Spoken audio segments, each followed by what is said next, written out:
Morning. It's not post shower, it's post kid drop off, which went well. And do you know what I did? I had to chase after my small person. I got my Pilates kit on, and I had flip flops on. God, I still got makeup on. My apologies. And I thought, I can't run in bloody flip flops, so I just kicked them off and did my old natural barefoot. I do love going barefoot. It makes me really happy. It's great. This connection, you can't help but feel amazing when you're barefoot. Anyone who goes barefoot will know exactly what I'm talking about. People who don't, just give it a go. Anyway, and it got me thinking. And the teacher went, "Oh, you've got no shoes on." I'm like, "No, it's amazing." And she wanted me to be embarrassed, I think, and I wasn't. I was like, "Yeah, I generally am barefoot wherever possible. It's amazing. It feels great." She was like really taken aback by my eagerness.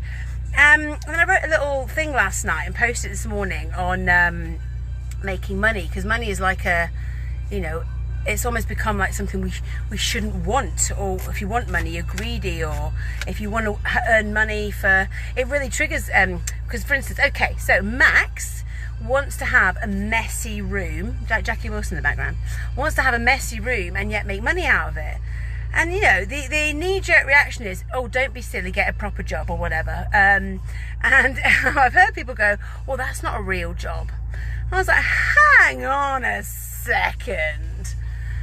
Didn't somebody put their messy bedroom in an art gallery and sell it for $2.5 million about 20 years ago? You can make money out of mess.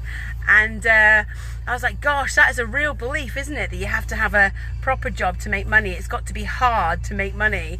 I'm like, oh, do you know what? Life is not meant to be hard. Life is meant to be free-flowing, feeling happy, not hurting anyone, obviously, but, not intending to hurt anyone. But dear Lord, we are not here to grind it away. Well, unless when I'm saying the grind, I don't mean it in an actual connotation, all right? I mean, the life shouldn't grind us down. Life should make us want to just survive and thrive and live and be like, can't wait to get out of bed. And I know that I have been told that my positivity can be kind of annoying. So if I'm annoying you, that's cool, because I tell you, I've just been barefoot through school, had some weird looks and thought, God, they don't know they're alive. They're living in you've got to wear shoes. Do you know what I mean? They're living in I've got to go and wear my little band to go to work to make the money and stuff. And I'm like, why were they telling us all this? Actually, it doesn't need to be like that. Being creative, but wanting to be wealthy. I mean, do you know, some of the kids' books, which is interesting, knowing what you know about the world. Some kids' books kind of almost put in wealthy people or people who want money as greedy and mean. I'm like, no, everything. Have a list, and don't ask for too much. Don't be a spoiled brat and want too much. I'm like, no, kids, no. Write your list of everything you want. It's amazing and it's exciting, and dreaming costs nothing. Demanding everything that you want is different, but dreaming and having wishes and dreams is fucking important. And we don't do it anymore. We don't do it enough. And we almost tell our kids, "Oh, don't be silly. You can't make money out of a messy room." You can. You can do whatever you want to do. So I've got Max going around this thing singing. Well, hang on. If that person can sing loud and shout around, I can sing loud and shout around and make loads of money and travel the world and have a wonderful life.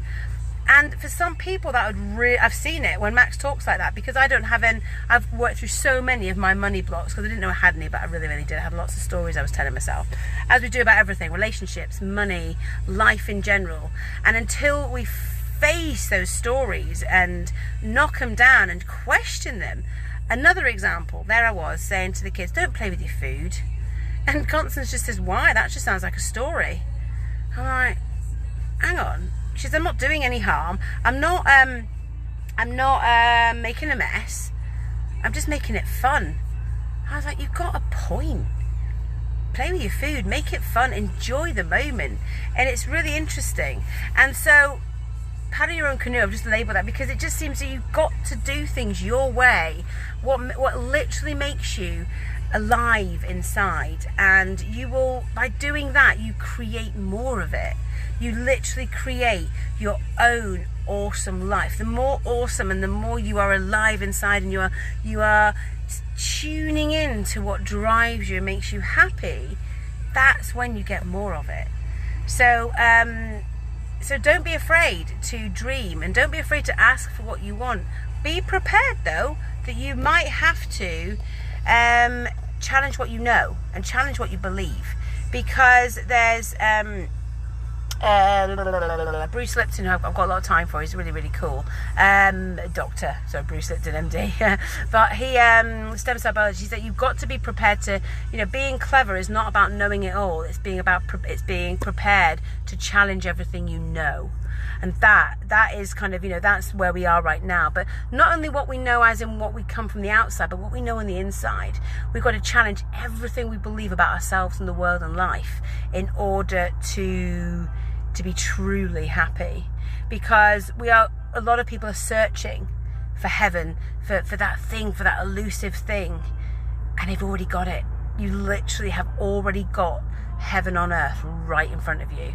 But if you're always searching for something else, for an external thing to come and save you, to come and make life good, you're onto it. I'll be honest, that's a big belief that won't serve you at all. So so my today's ponderings is you look inside, feel what it's in your heart, and dare to be different, please, because it is uniqueness and the difference in us all. We can look at some amazing, I look at people, I look at some amazing inspirational people and go, sometimes even I twang and go, oh God, why I could be more like them. I'm like, no, but I'm me. And I am literally forging a way forward, creating all sorts of stuff, but I have to, every day I challenge the stories I say to myself, and I would invite you to do the same. So anyway, so today's pondering: paddle your own fucking canoe, enjoy life, do what feels good, take your shoes off. Do you know what, even if you don't like take your shoes off and wiggle your toes in the grass.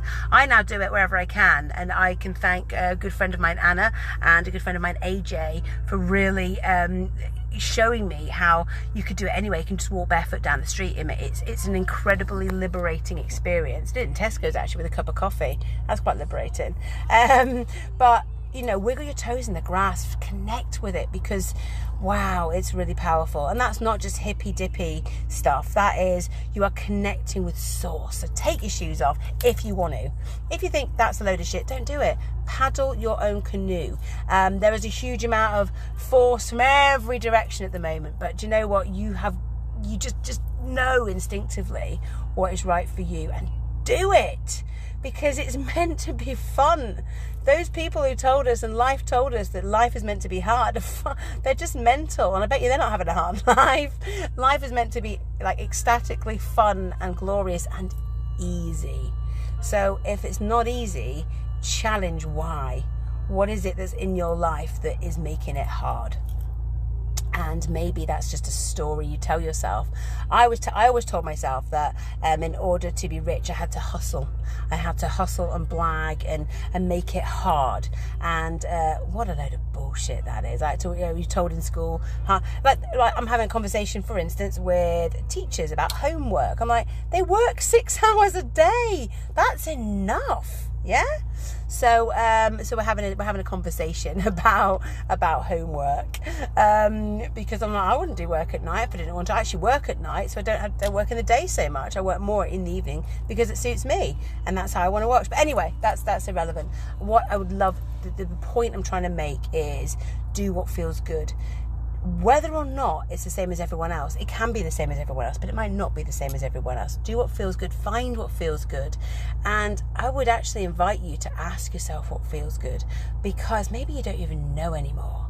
Maybe you're so in the grind of it, in the every day is just another day to get going with stuff. You've forgotten what feels good. Yeah?